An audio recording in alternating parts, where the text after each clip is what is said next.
Okay, isang mapagpalang araw pong muli sa inyong lahat at ito pong muli ang inyong Pinoy Firearms Instructor na gunsmith din naman. Doon sa mga hindi nakakakilala sa akin, ako po ay 20 years na nagtatrabaho dito sa Mayadin Shooting Range bilang isang firearms instructor, gunsmith at ngayon ay consultant na. 21 years na po ako dito sa Kuwait.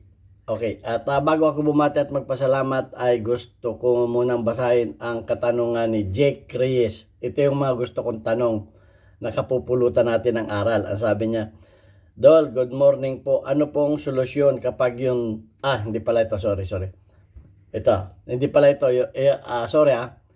Ang nagtanong pala ay si Yu Nakagawa.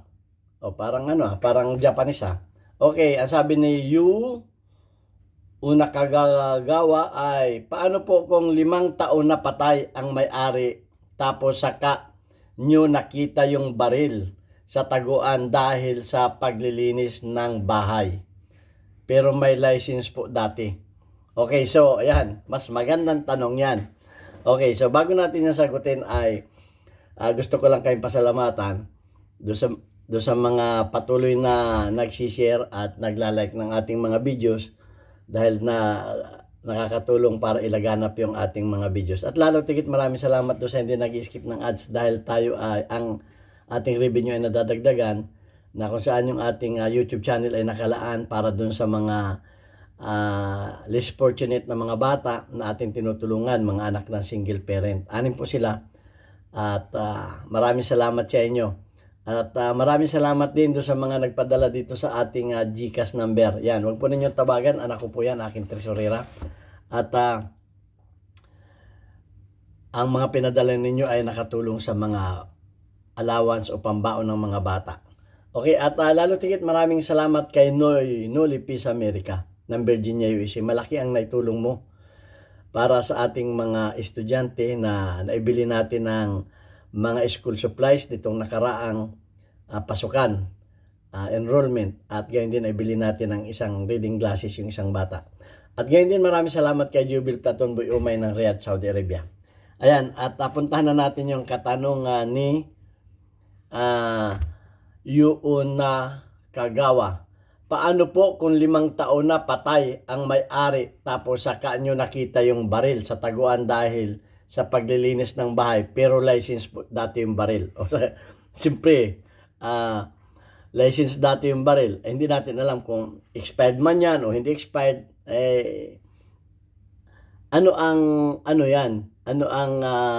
Dahil ang sabi sa batas nung una kong tinuro sa inyo ay 6 months lamang kinakailangan na ninyong may surrender na sa PNP. Okay, sa nearest police station yung baril ninyo, yung baril ng kamag-anak ninyo. 5 taon na nakaraan paano ngayon yan? Okay.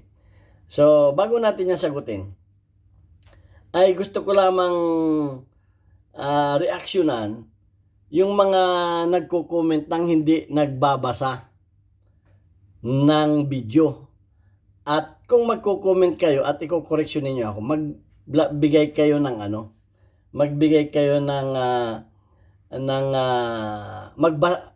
ng katibayan na tama yung ay kamukha nitong si Sharigi Duco. Sabi, one good example daw ng mga baril na na may ILTAP lisensya na baril, walang PTC for walang illegal possession. Pinagmulta lang ng 60K. Yung dapat binasa mo yung yung verdict nung judge kung ano ang nakalagay doon.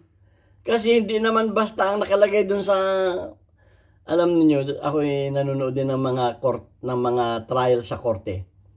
At dahil may bayaw akong abogado, shout out kay Bayaw Placido, Attorney Placido De Leon Jr. ng Bustos, Bulacan. Sumasama ako minsan diyan sa mga hearing pa ako nagbabakasyon. Napapansin ko na ang haba nung at saka ako rin na nabasahan na rin ako ng hukom na acquitted. Mahaba yun, hindi naman nakalagay lang doon, magmulta ka na lang 60K. May nakalagay doon kung bakit. Kasi ang mga abogado, ipagtatanggol kayo niyan. Hindi natin alam kung bakit yun kung ano ang istorya nun. Oh, mahaba yun. Kung minsan 2 page, 3 page. So, hindi natin alam yun. At saka, kung magsasabi kayo ng walang illegal possession of firearms, may LTAP registered, if nahuli sa labas ng bahay, PTC for technical violation lamang, basahin natin yung batas. Binasa ko naman lahat yung batas, wala naman. So, bago kayo sana, wala namang problema kung mag-ano kayo. Pero dapat, kasi baka may maniniwala sa inyo eh. Kasi dapat may binabasa tayong batas. Kamukha ko. Ako, kahit alam ko na yung sagot, binabasa ko pa rin yung batas. Kamukha nitong katanungan nito. Ang dali naman sagutin nito eh. Oh, ang dali naman sagutin nito eh. Pero basahin natin yung batas kung ano nakalagay. Okay, so, ang sabi sa batas ay into position of firearms must, into position of firearms must deliver them to the Firearms and Explosive Office, FEO, in the Philippine National Police, PNP, or nearest police regional office, sa pinakamalapit na regional office ng PNP. This should be done immediately upon discovery. Pagka na-discover mo na, ibigay mo na kakaagad doon. May nakita ko ito doon sa bahay namin, ganon. Mamaya, dadugtungan pa natin yan. Upon delivery, regardless, ito yung regardless, wherever it's within a year or not, kahit pa 1 taon yan o hindi, basta't na-discover ninyo, i-deliver ka kagad ninyo, i-surrender ka kagad ninyo. Failure to do so can result in liability for illegal possession of firearms. Dahil pag hindi ninyo ginawa yan, kung mahuli sa inyo yan, may illegal possession of firearms kayo. Pag hindi ninyo basta once na ma-deliver, ninyo, ay dalhin ka kagad ninyo. May nakita kaming nakita namin, ngayon lang namin nakita, ganon. Paliwanag ninyo. Ito, here's more detailed breakdown. Duty to surrender. Upon the death of firearms license holder, their next kin, legal representative, or anyone who comes into possession of the firearms legally obligated to surrender them to the FPO, a Firearms Explosive Office, yan ibig sabihin, of the PNP or the nearest police regional office. Kung malayo kayo sa Krami, yung pinakamalapit na lahat ng mga probinsya may regional police office yan. Time frame, ito yung time frame. While there's no specific mention of 1 year window in the law, it's crucial act immediately upon discovery of the firearms to avoid potential legalities. Kinakailangang i-surrender ka kaagad natin immediately upon discover of the firearms to avoid potential legal issues para hindi tayo magka-problema sa mga legal na bagay. Consequences of non-compliance, failure to surrender the firearms can result the possession being held liable for illegal possession. Dahil kung ma-discover pa sa atin yan, kung kailan na nahuli na tayo, saka natin sasabihin, ngayon ko lamang yan na surrender. Ngayon ko lamang yan na nakita. Bakit hindi mo kaagad ginawa ng aksyon? Bakit inintay mo pa na mahuli sa iyo? Wala na yung katuwiran mo. Dapat, wag mo nang intayin na mahuli sa iyo yan. Ang sabi dito, transfer or disposal. The FEO, the Firearms Explosive Office, will handle the transfer or disposal of the firearms according to established procedure. So, bahala na ngayon ang Firearms Explosive Office, sila na ang magdidesisyon nun. Sila na ang magdidesisyon procedure. Storage, ito ang storage. In the firearms are deposited with the Firearms Explosive Office for safekeeping, o na-surrender na ninyo doon for safekeeping. They may be deemed abandon it if not reclaimed.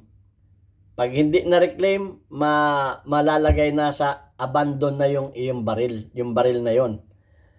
if disposition instruction are not provided within 5 years. Within 5 years. Pag sinurrender yung baril, 5 years na, walang nagkiklaim, abandonado na yon.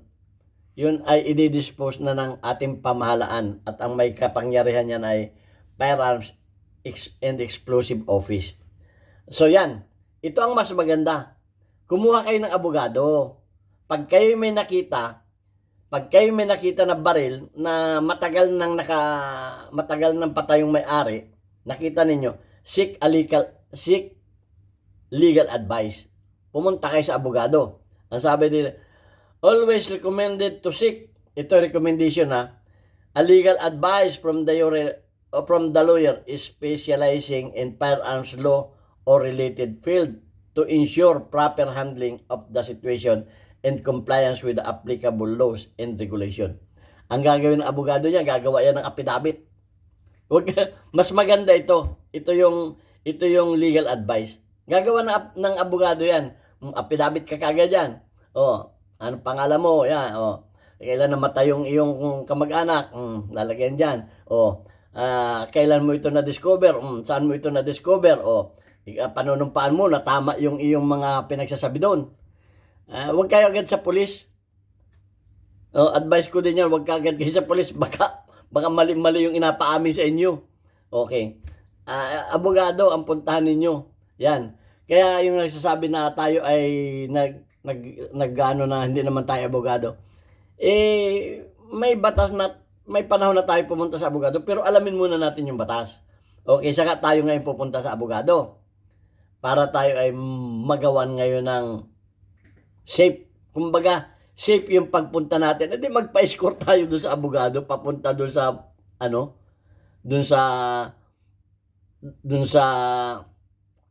at saka kasi itong mahirapan yan. Baka pag nakita ninyo yung baril, ay bit-bit na ninyo ngayon.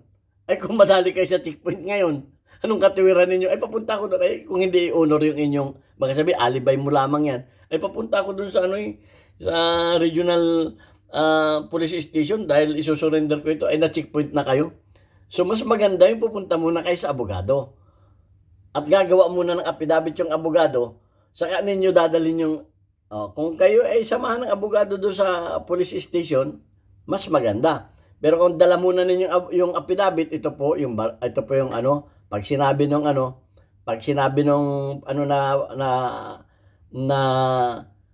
pag binasa niya yun, nasaan yung baril? Nasa bahay po, hindi ko na dinala, baka akong ma-checkpoint pag sinabi nung sige, escortan ka namin para kami na kukuha sa bahay mo. Saka mo doon ibibigay. Kung sabihin nila na, dalhin mo dito, ay pahingi po ako ng permit to transport. Ayan. yan ang mga diskarte diyan. Kahit pa sabihin na, bigyan po ninyo ako ng permit to transport. Ganon ang mga diskarte. Hindi yung kayo ay babanat ng comment. Wala naman kayong binasang batas. Ay hearsay po 'yun. Pagdating yan sa korte, sasabihin lang ng kabilang panig na hearsay po yan, Your Honor. That is hearsay. Yes. Pupukpuk naman yung judge. Sasabihin? Overruled. Hindi, wala. Wala na naman kayong objection overruled. Ay, object lang yun.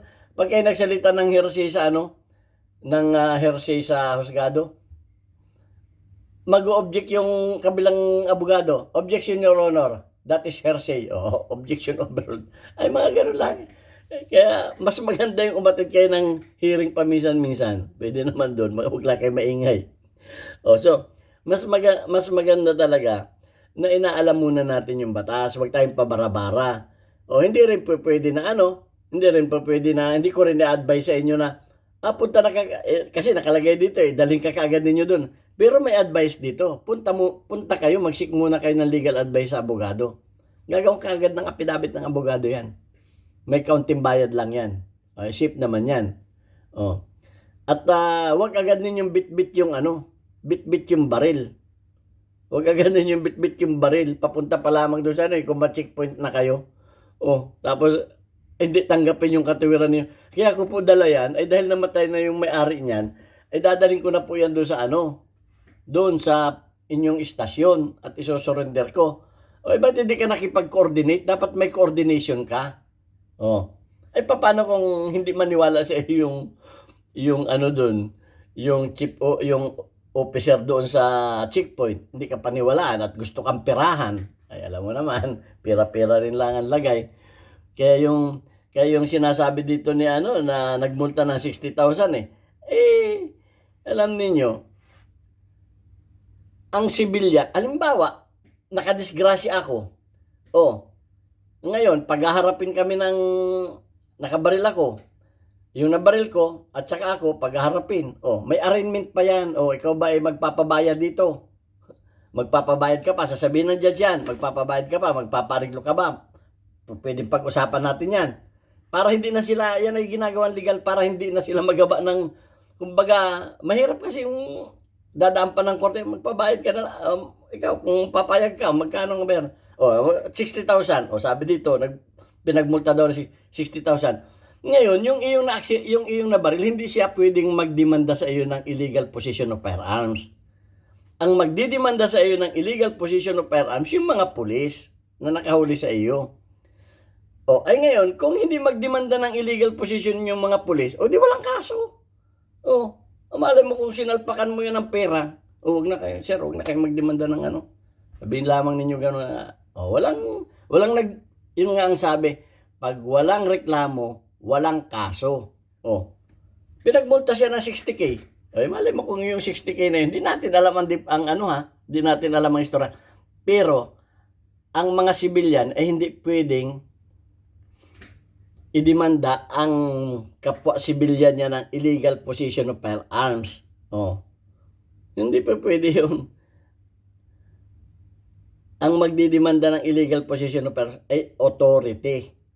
Dahil silang authority. Ay kung hindi, kung nahulihan ka, nahulihan ako ng baril, pero hindi naman ako idinimanda ng illegal possession of firearms. So di wala akong kaso. Ganun lang yun. Ay kung hindi ako idinimanda eh. Halimbawa ako, nahulihan ako ng baril. Ay hindi naman nagdemanda yung mga pulis. Wala namang silang reklamo. O, sabi naman po, maganda itong baril na ito halimbawa lang Ito example. Maganda itong baril na ito, huwag na natin kasuhan. Akin na ito. O, ibinta na. Pagkapirahan na lahat ito. May mga ganun pangyayari. O, di wala kang kaso. Yan ay nasa mga authority rin ang naghahawak ng illegal possession of firearms na kaso. Ayan ay ang nag-aain yan ay mga pulis, mga authority o mga sundalo o kung ano pa mang authority ang meron sila. So yan lang ang gusto kong linawin sa inyo. So naging karanasan ko rin kasi yan. Gusto akong idemanda ng illegal possession of firearms. Sabi ko, pulis ka ba? Sir, didemanda raw ako, hindi naman to pulis. Bakit? Nasaan yung baril? Nasaan yung baril? May nahuli bang baril? Ganun yun. So, wag kayong basta-basta magko-comment nang wala naman kayong binabasa kahit revised penal code. O wag kayong maglalagay na napanood ninyo sa Facebook na nagmulta ng gano'n, hindi naman ninyo alam ang naging istorya. O gano'n yun. O may mga kaso dyan, anong sabi ay dahil sa kakulangan ng ebidensya. Hindi dahil sa wala siyang kasalanan kulang yung ebidensya na iprinisinta ng kalaban. Dahil sa kakulangan ng ebidensya, lack of evidence ay itong si Poncio Pilato ay pinapawalang sala. Kulang ang ebidensya hindi matibay dahil mahirap maghatol ang judge ng merong konting duda. Kinakailangan mahirap makulong yung walang kasalanan kinakailangan na proven without reasonable doubt. Walang kaunti man lamang na pag-aalinlangan, dapat ang hatol 101%. Yan ang hatol lagi ng Kaya kahit may kasalanan at kulang yung ebidensya mo ay pinapawalang sala si Poncio Pilato because lack of evidence. Ayan, lagi ko pa ako na ng mga hearing. Yan ang yan din ang hearing, yan din ang verdict sa akin lack of evidence. Kay Dilima, ganun din, lack of evidence din, hindi napatunayan. O di wala siyang kasalanan. Ganun kinakailangan matibay 101% ang ebidensya mo para ka manalo sa korte. Mas mahirap ang nagpapatunay kisa dun sa mga sumasalag. Yan ang tandaan ninyo. So, dapat, lagi pagdating sa batas, hindi may nagsabi pa sa akin, common sense. Hindi po pwedeng common sense sa batas. Walang common sense sa batas. Black and white, basa. O, presenta ng evidence, sasabihin ng judge, Exhibit 1-4A, ganun. O, bibigayan dun. O, exhibit. O, dapat may mga exhibit ka.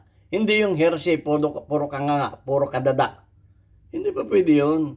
Pagdating sa batas, hindi ginagamit yan ng common sense. Dapat yan, sigurado. O, di, naliwanagan tayo ngayon ng ano. Sa akin ay paglilinaw lang. Huwag tayong basta-basta magpapublish. Kaya ako, kahit alam ko sagutin niya ng yes or no, kailangan meron kang babasahin na ebidensya na tama, na totoo ba yung sinasabi mo para hindi ka maging hearsay.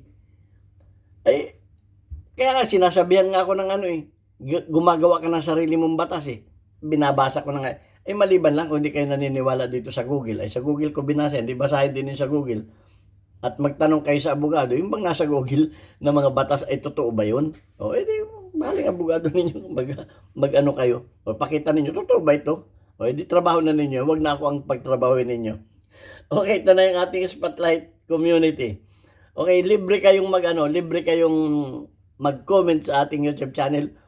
Pero dapat ay suportado yung inyong mga comment. Suportahan ninyo. At ako'y natutuwa doon sa mga comment na iba dahil doon na rin tayo. Natutuwa naman ako sa inyo dahil nagagawa ko kayong content. Gagawin ko kayong content. Dahil yan ang platform ng aking YouTube channel. Yung mga comment ninyo, yan ang gagawin kong content. Pag nakita kong tama yung content ninyo, yung comment ninyo, gagawin kong content yan. Pag kita kong mali, gagawin ko rin content yan. Para malinawan yung ating mga viewers. Okay, community spotlight, napapahaba na tayo. Shoutout kay Gameboy, meron kang 59 na engagement. Shoutout kay USTD, meron kang 1 engagement. Shoutout kay J-R-Tin, kay Chudoski, meron kang 49 engagement. Shoutout kay Kablas, meron kang 1 engagement. At shoutout kay Milo Maranan, meron kang 50 engagement. Mag-comment lang, mag-share, manood ng ating mga videos para mapasama rin kayo sa ating community spotlight. Ito ang inyong Pinoy Firearms Instructor. God bless us all. Ingat po tayo. Thank you very much.